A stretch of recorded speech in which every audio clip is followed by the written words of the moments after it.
A podcast where poetry, storytelling, and creative process intersect.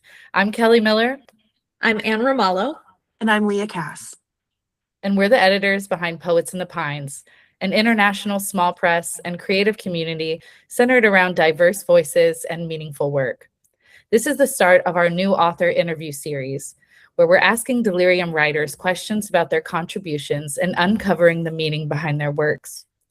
We're so glad you're here with us today, and we hope you enjoy the show. Our guest today is Josh Stone. Welcome, Josh. Thank you so much Thanks so much. for being here. And Josh has several contributions to the anthology, several beautiful contributions. But for this one, we thought we would talk about Washed Out Blue. Okay, Unless you I'm ready. have another. Yeah. All right, so we'll go ahead and have you read Washed Out Blue for us, and then we'll dive into the questions. Sure. The shadows dream of winter, where clocks melt and hour hand icicles fall around the boy walking barefoot through the snow. The sunlight dreams of skin, but his is made of paper, folded, crumpled, singed. Touch becomes smoke, becomes flame, becomes ash. Words turn into birds, turn into lullabies hummed backward. They fly and hide behind locked doors. The boy dreams of flowers, growing from the mouths of broken toys into the hands of his teddy. A garden blooms in the ceiling crack, each petal a memory falling through the hole in the bathroom floor. He cannot name the faces without bleeding from his own. The house has eyes watching. Every hallway leads back to the room with the red wallpaper. Silence runs like an absent father when men with no name leave their toothbrushes next to mother's, next to mine, and punch holes into wafer-thin walls. The boy wears shoes to bed. The wanting lies beside him. Its face a blur of washed out blue and threadbare sheets. It whispers, "Let it go or let it sink." He unlocks the window. Outside, stars drip like wax. Orion's belt dissolves into a screen playing home movies he never consented to. Time somersaults. The boy vanishes like the moon, returns, vanishes again. There is no map, no X, no North Star, only the cracked compass in his chest. He climbs back in the window, folds into the dream, spinning wild and restless until sleep. Night rewrites the script where nothing here ever happened. Thank you. Thank you. That was beautiful and just so dense with imagery. Like there. Oh, Anne, I think you froze. Painful memories from childhood, which is a bit of a theme that you introduced to the book that was built. Let's see. It's okay. You're caught up now, I think. Am I in now? Okay. Just saying so much dense, lush imagery. And it's giving me childhood trauma wrapped in a really, I don't want to say decorative in a trite way, but I mean, you turn it into something beautiful here. So can you talk to us about that process? Sure. I've never written a poem. I've written lots of poems, but I've never written one like this. This was a poem that really felt like a challenge to me based upon what the book was going to be about. And I really wanted to tap into something more psychologically surreal than I've ever done before. And so, you hit the nail on the head, and like there's certainly like roots of this childhood instability and like these fractured memories. That's kind of how the poem started. Was me just sort of taking these snapshots of things that I could remember from my childhood and trying to piece them into this sort of surrealism, almost like like Salvador Dali, actually, like with the melting clocks thing, is kind of where that came from. And you know, my mother has this quality about her that's almost like maybe Dolly Parton. And so I was actually kind of playing around with this idea of like Dolly and Dolly. Um, and and so that's kind of the origin of where this poem began, and then it just kind of morphed into this. Um, and I wanted to be honest, but I also didn't feel like I needed a huge narrative element to this poem, where like most of my poems are pretty narrative in nature. That you know, there's a pretty clear path where most of my poetry is going, and I felt like this one was just being pulled No, into this one sort was of a this dreamland. collection Yeah, of images that yeah, definitely tell stories, but then they also kind of crumble like a hmm, sandcastle. You end on night, rewrite the script, and none of this ever happened. So yep, it has this circular, well, did this happen or not? Was it a dream? Was it real? right, And right. it's an interesting way to couch something that is autobiographical to Mhm. to maybe soften it in a Yeah, way. yeah. It's the stories that we are able to tell ourselves to sort of Yes. live with what has happened. And it's the, you know, it's the games that you can play from the holes in the bathroom floor and the toys that don't work.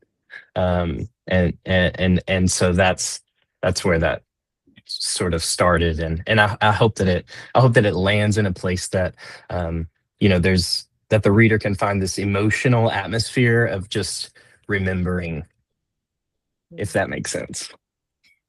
It Definitely. does. Well, I Yeah. think space is an important part of it because you Mhm, talk about some really universally relatable spaces, bedrooms mhm, and bathrooms and mhm, kitchens, and uh, you're not the only writer to talk about either the house as a body or the body as a house. mhm. So, how do those two things connect for you? I guess dreams and space and memory and architecture. You know, that's a great question.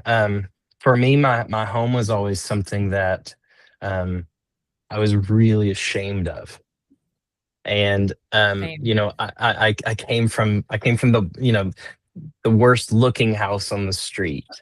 And you know, in many ways, I guess that could sort of be a metaphor for how, you know, I've spent a lot of, especially my younger years, like perceiving myself as sort of this rundown kid, you know, who wasn't quite um, worthy to go play ball with, you know, the kid 3 doors down who lived in a brick home that, you know, whose dad would come out and throw the ball with us, you know. Um, and so for me, um, you know, the idea of home is something that as an adult I have been able to fashion and create into something that, you know, has become much more sacred to me than where it started. Something I thought was interesting in that poem is the house itself is both personified and separate. Mhm. So Mhm. it's a matter of the house observing you, but not Yep. being a part of you. And I think that gets even more interesting whenever you look at it as the house as a metaphor for the body, because it's kind Yep. of like the separation from self and body, and a feeling of home. Do you have any thoughts on that? Um, yeah, I think there is certainly, you know, these repeated transformations that happen throughout the poem, that start in the house and morph into the boy, the smoke, the flame, the ash, um, the words and the lullabies. You know, that the idea of the lullabies being hummed backwards to me was something that really landed super heavy. It's one of those put the pen down moment and walk away, because like something has just landed on the page that you weren't even ready for. Um, Mhm. and so you know, I'm glad that those moments were able to make their way into something that felt coherent enough to submit. We're really glad of that Yeah. too. Oh, I think it's We interesting could talk that you a wrote it lot for about this. that moment where you have to put down the pen and just look at what's come through you. Mhm. Yeah. There are poems sometimes that I write that like I'm just struggling and pulling things out, like dragging them from myself. And then other times, yeah, where I'll write something before I quite understand it. When the poem tells yeah. you what it wants to say. Yeah. Exactly, Kelly. Yeah, exactly. And you know, a lot of my writing process does very much begin in just a very grounded moment of something that is, you know, more often kind of a tender moment of like, taking a walk or filling up a bird feeder or, stepping into a Going for a stream, drive. going for a drive, right? And then there's this, there's always this tension that's there in the midst of some sort of light that I try to find at the end. There's always just kind of this upward movement in a lot of Yeah. my poetry that sort of starts in this maybe sort of fearful realm, and then hopefully by the end has found its way to the light. Yeah. Was Emotional there art. one particular image that kicked you off in the journey of this poem? Yeah. So like I said earlier, my mom is a saint, and I just owe every bit of confidence and grit and tenacity that I have, to her. And there were there were certainly, I'm going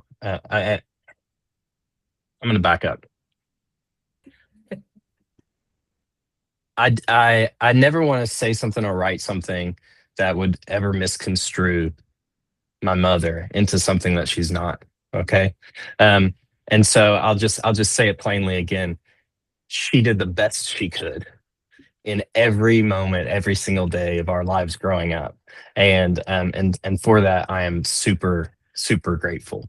Um, I think that when I first started writing this poem, I was trying to tap into the idea that my mom, in the midst of some really tremendous difficulties, was able to still be a light. It's sort of that Dolly Parton figure, like I said, just kind of bouncing around the house. My mom is a line dance instructor. There was always music playing in our home, and there were some really, really bright moments there. And then you kind of juxtapose that with the idea of um, her just wanting to be accepted and to be loved, right? And it makes me think of this quote from like Perks of Being a Wallflower that says like, we accept the love we think we deserve. Yeah. And I feel like a lot of times, we sort of fall victim to that, um, which can lead to situations that nobody deserves to be in. And so yeah, so that's sort of the thematic element of where this poem was able to sort of launch from. As And a did you mom, have to I love hearing that. do anything Oh, in your good. own writing process to, I guess, prepare yourself to re-enter these rooms? Good question. That really is a good question. Physically, this house has been bulldozed to the ground, but that doesn't mean it's not still there. Right. No, that's exactly the yeah, point of the poem. exactly. It is Yeah, still there. It lives inside you. Yeah. right. Yeah. So how do you walk into a space like that? Mhm. You know, I guess it's just the confidence of knowing that I've overcome some stuff. I've been able to not only step into a life that is well lived, but also to bring along my children, and take people on this journey with me that says, there is good now and in the future, and in the world that we're living in right now. That's a really bold statement. That can be a really difficult thing to look at your children who are doing their best. And my greatest fear is that my sons are going to get engineering degrees and not be able to afford a 1-bedroom apartment. And so like like it's always just a matter of saying every single moment that we're in, good, bad, ugly, there is a way to shape it into something beautiful. And now you get to be that for your kids, Right. and get to have a home that is, light and bright and safe and wonderful for Yeah. your kids. And that's really the beauty of it all, right? Is like, Yeah. yeah, we do go through some terrible shit as kids a lot of times, Yeah. but then it shapes us into these beings that get to have this parental relationship with our kids that we didn't have before. Mhm. And that whole idea, Kelly, has really become my life's work, because I'm sitting in the office at this middle school that I have the honor of teaching in, and it's like middle school is the worst 3 years of my life. And I mean, some of it's in that poem, but like now I just get to spend all of my time just trying to pour into the lives of kids and just say things are going to get better, kiddo. Like you don't get to pick your family sometimes, and you don't get to pick your circumstances, Right. but like if you get an education, like you read this book, like come on, things can get better for you. So yeah. With the right mentor and the right people in your life that care about you, Yeah. it can get better. And then Mhm. changes you make. And Mhm. I swear, having one good teacher in your life can make such a difference. Oh I yeah. remember my teachers. One time my teacher told me, I was in 4th grade. She was like, the last day of school, you like sign on the shirts. She wrote on my Mhm. shirt, first woman president. And Mhm. so all of my life, I was like, I had this image of like, oh, I do have this like potential. And like you said, Mhm. coming from a kid who like is in a really dysfunctional home and like have a lot of shame surrounding them, man, just that one person looking at me in a completely different light was life-changing for me. It really helped my Yeah. self-image. So the work you're doing is really important. It definitely is. And I really like the fact that you were kind of talking about how you can turn the pain into something beautiful, like through your art, Mhm. through your poetry. Mhm. And you also alluded to fears of, let's face it, AI and other things taking over jobs. There's so much to Mhm. right now going on politically that makes us really uncertain about the future. And I know one of the things as a parent that I really struggled with is coming from a dysfunctional background. I wanted my children to not have to experience hardship, Yeah. I don't think Right, any of Yeah. us want them to, which is obviously completely unrealistic. We can't keep right. them from, and we wouldn't even really want to at the end of the day if we could. But at the same day, I think that what you touched on, that skill of being able to turn the bad things into something beautiful, teaching the resilience, teaching them the grit that it takes to rise up to the challenges that life is going to give us. I think that we live in a very challenging time where we must prepare our children Yeah. to meet whatever challenges come next, because we honestly don't know what they're even going to be. So I love that. Do you feel like that informs any of the work that you do as both a teacher or a writer? Uh, yeah, it definitely does.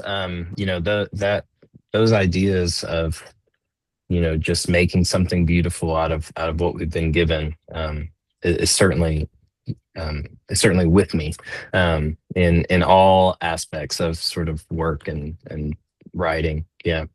Um, One thing that stayed with me from this poem, and it rises through the title, is just the coloration of night, the way that mhm, it mhm, drains some of the color, and you look at it and it is a little more washed out. And the way mhm, that you described your mother as we were talking, where she's a ray of sunshine, but maybe this is mhm, her nighttime face. mhm, And we have yeah, another Leah's poem. I was drawing connections in our book as kind of that early morning face where you catch your mom before she puts Right. her daytime face on. yeah, brilliant. Yeah. Your It is, most yeah. authentic self. Yeah. Yeah. Mhm, So I like this glimpse into it, and you're not really judging it. You're mhm. describing it all. Yeah, and it's not even about trying to like recover this memory perfectly. It's just about trying to create the emotional atmosphere surrounded by it all. And I know that people who have looked at my work before have really encouraged me to try to do just that. Don't focus on how true it has to be. focus on Right. the emotional truth. Yes. You know, some you know, some of my poetic mentors have really spoke that into my life, and I've really tried to hold on to that as I continue to write and create and edit and and shape what's going on the page these days. So That's kind of a good segue into, I feel like, I know a question I had, maybe Anne, you had this too, was the ambiguity in your work, and how much do you feel you have to sacrifice of Mm. personal truth in a poem in order for it to have some emotional truth, and also leave a little bit of room for the reader's truth as well. Can you talk a little bit about that process for you? yeah, I mean, like, you read some books on writing, and like Stephen King on writing, like one of the first thing he says is like, write one true thing. And Mhm. and then the idea of writing poetry sometimes is just like find the emotional truth in that thing. And I think when it comes to ambiguity in my writing, um sometimes I can get a little too close to the flame, and I have to kind of pull it back, because if I'm not careful, like I'll start dropping names. I mean, I really will, like in some first draft of something, and I have to go, okay, remember, this is more about the atmosphere that my readers can enter, and find some connection here, something symbolic, something more, in this instance, more sort of dream logic, that keeps things just fuzzy enough to almost remember in your own life. Right. Yeah. That's one of the great things that poetry and dreams have in common is those watercolor edges. Hmm.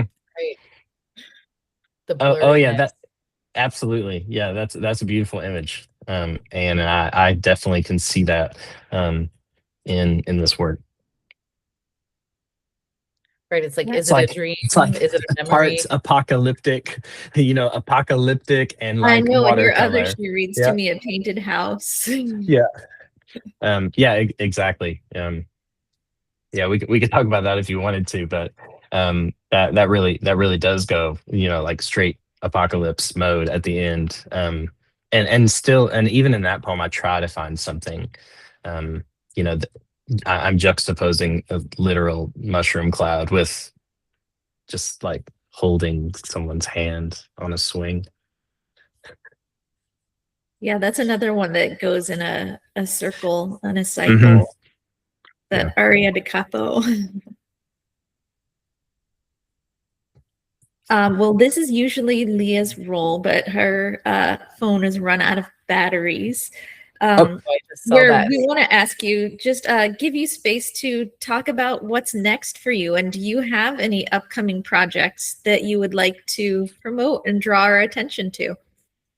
Sure. Yeah. So, thank you for allowing me to do that. I actually wrote this part down, because I didn't want to mess it up.